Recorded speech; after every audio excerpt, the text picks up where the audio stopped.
벨론의 힘! 안녕하세요. 법린이 유진. 안녕하세요. 변호사 임지용입니다. 오늘의 사연 만나보겠습니다. 오늘은 베트남 신부의 사기 결혼이라는 사연입니다. 얼마 전 제 친구는 결혼정보회사에서 소개를 받아 베트남 신부와 결혼을 하게 되었습니다. 대략 한 달쯤 저희가 부부 동반 데이트도 했고 단체 채팅방에서 자주 소통도 했기 때문에 당연히 행복하게 잘 지내고 있는 줄 알았습니다. 그런데 며칠 전 그 친구에게서 걸려온 전화 한 통을 받고 친구를 만나게 되었는데 세상에 정말 충격적인 이야기를 듣게 되었습니다. 언제부턴가 이 베트남 신부는 친구 그리고 친구의 가족들과도 대화하기 싫어하고 살림도 하기 싫어하고 잠자리도 피곤하다는 이유로 피하기 시작했다고 하더라고요. 친구는 결혼하면 바로 아이를 낳고 싶어 했는데 아내가 자꾸만 피하니까 뭔가 이상하다 싶은 생각에 아내의 서랍장을 뒤져보던 중 그녀가 몰래 복용하던 피임약을 발견했다고 합니다. 그래도 이 부부는 그저 말이 안 통하고 문화가 다르니까 그런가 보다 하고 신부의 생각을 좀 더 이해해주고 내가 더 잘해주면 되겠지 라는 마음으로 일단 조용히 넘겼다고 하더라고요. 그런데 어느 날부턴가 계속해서 고향의 부모님께 돈을 보내야 한다면서 돈을 달라고 했다고 합니다. 그리고 가장 결정적인 사건. 친구의 아내는 베트남에 남자친구가 있었다고 합니다. 이러한 이유로 참다 폭발한 제 친구는 아내와 크게 다투었고 아내에게 베트남으로 다시 돌아갈 것을 권했는데 그녀는 단호하게 고향으로는 돌아가지 않겠다고 했답니다. 그녀는 어느 날 갑자기 제 친구 몰래 짐을 싸들고 이주민센터로 도망을 가서는 제 친구는 행하지도 않은 폭력을 당했다고 주장하면서 억지를 부리고 있는 상황입니다. 제 친구는 어떠한 법적으로 인해 결책을 받을 수 있는 건가요? 라는 사연이었습니다. 네. 이 친구가 법적으로 어떻게 도움을 받을 수 있는지가 궁금합니다. 이 친구는 기본적으로 이제 가사 사건과 관련돼서 아마 이 결혼 자체가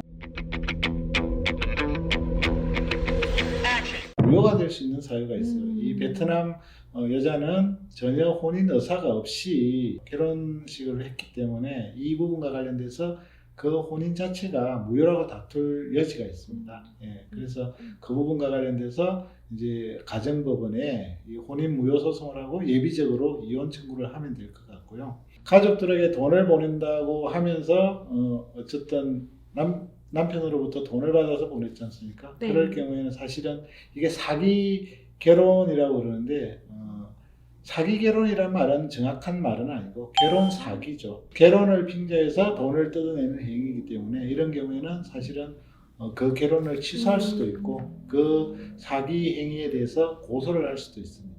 그러면 이건 이혼이 된 게 아니니까 전 이혼 경험이 만약에 이런 상황이라면 없는 거고 그냥 무효가 돼서 이 결혼 자체는 없었던 게 되는 건가요? 혼인 무효가 되면 원래 결혼 자체가 아예 없었던 게 되고요. 혼인을 취소하는 경우에는 결혼은 있지만 이거는 더 이상 처음부터 잘못됐기 때문에 결혼 자체는 성립은 하지만 이 결혼 자체가 이제 완전히 없어지는 거죠. 그리고 이혼은 이때까지 살은 거는 유효하고 이 이혼하는 날부터 이제 서로 남남이 되는 거죠. 이 사건에서는 아예 결혼을 안 했었던 싹 지울 수 그렇죠. 무효가 될 수도 있고 취소가 될 수도 있고 아니면 그런 걸 주장을 안 한다면 그냥 이혼을 청구를 할 수도 있는 이런 사안입니다. 아마 이런 일은 없겠지만 이런 경우가 의외로 많습니다.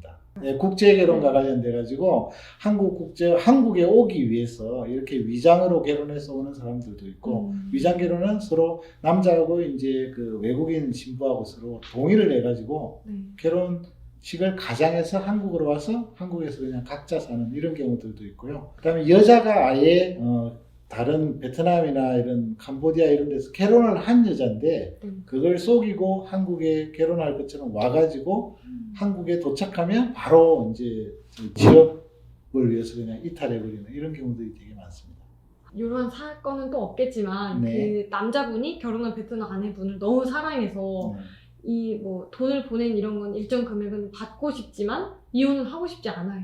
이런 경우에는 사기죄만 할 수 있는 건가요?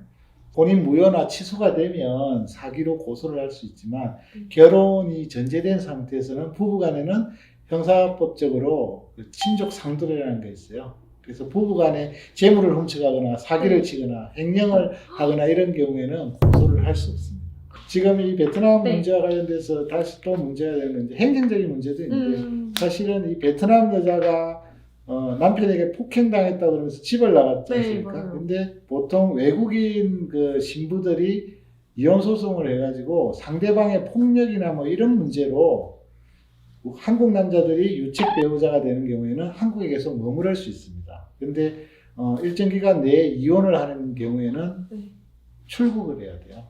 그래서 이렇게 맞았다고 그러면서 이혼 소송을 해서 소송을 하는 경우들이 있습니다. 근데 변호사님이 말씀하시기에도 이런 막 해외 결혼에서 이런 문제가 많다고 하셨잖아요. 예, 되게 근데 많습니다. 너무 많은데 왜 그 선별 기준이나 이런 걸 제대로 바뀌는 게 왜 없는 거예요? 그래서 많이 강화됐습니다. 예전보다는 강화가 됐는데 그래도 뭐 어쨌든 우리나라가 그 나라의 이런 호적 제도나 이런 거하고 전혀 다르고 전혀 그 사람을 다 알아볼 수는 없기 때문에 일단은 결혼 중개업체들이 보내는 정보를 가지고 판단할 수밖에 없습니다. 그래서 뭐 직접 요즘은 현지까지 가서 가족들을 확인하고 이렇게 데리고 오는데도 그런 경우에도 좀 사기 당하는 경우들이 많이 있습니다. 그럼 가족들이 단체로 이렇게 작당 모의를 하고 그렇습니다.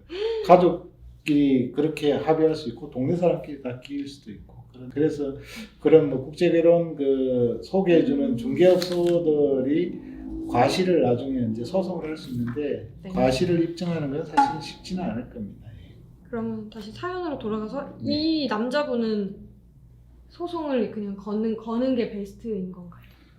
제가 보기에는 여자는 처음부터 그런 혼인 의사나 이런 게 없었기 때문에 아마 뭐 그렇게 혼인 무효소나 이혼 뭐 이런 것들을 하는 게 합리적인 아마 결과일 겁니다.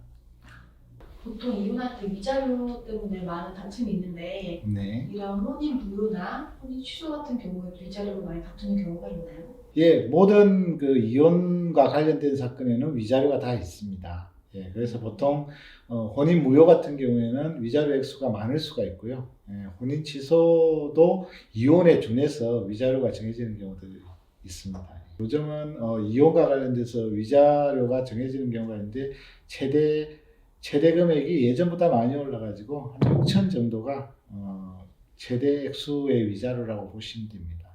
사실 국제 결혼 같은 경우는 신부의 경제적인 능력이 좀 어려울 경우가 많이 있는데 그렇게 위자료를 측정받는다고 해서 그걸 다 받을 수가 있는 상황인가요? 실질적으로 받기는 어렵습니다. 예.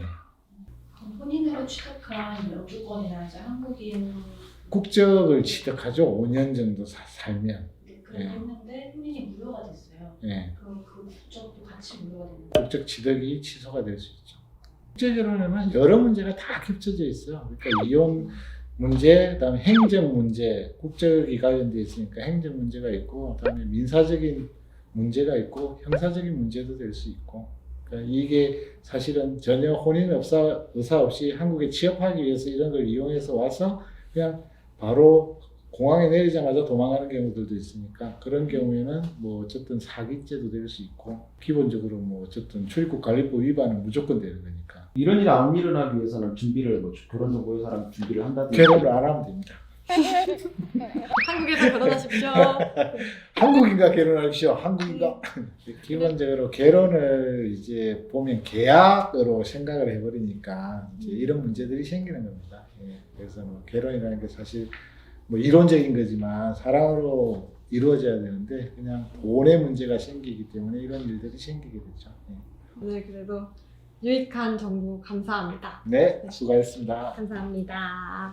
다음에 저희는 풍성한 반론으로 찾아뵙겠습니다. 다음에 뵙겠습니다. 안녕!